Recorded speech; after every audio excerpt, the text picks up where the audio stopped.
તમારી પત્ની પાસે બાળકની અપેક્ષા ત્યારે જ રાખો જ્યારે તમે તમારી પત્નીને 9 મહિના સુધી એક બાળકની જેમ સાચવી શકો એમ હો ત્યારે. તમારા ઘરની અંદર તમારા સિવાય એમનું બીજું કોઈ જ નથી હોતું. એ તમને જ સર્વસ્વ માનીને ત્યાં જીવી રહી છે.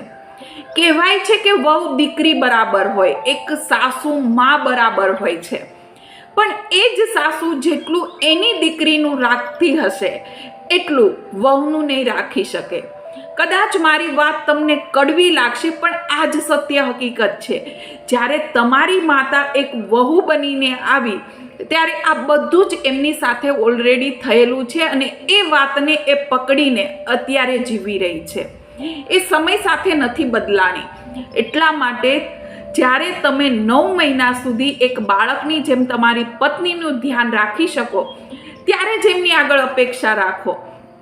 કદાચ તમારી માતા કહેશે પણ ખરી કે અમે તો હાલતા ને ચાલતા જણી દીધા હતા, ત્યારે કંઈ આરામ નહોતો કર્યો, બધું કામ 9 મહિના સુધી કરતા, અમારે તો સિઝરિયન પણ નહોતું આવ્યું ને એટલું ખાવાનું પણ સારું નહોતું મળતું, છતાં પણ અમે ડિલિવરીઓ કરી, છતાં પણ અમે જણ્યા. પણ સાહેબ, સમય બદલાઈ ગયો છે.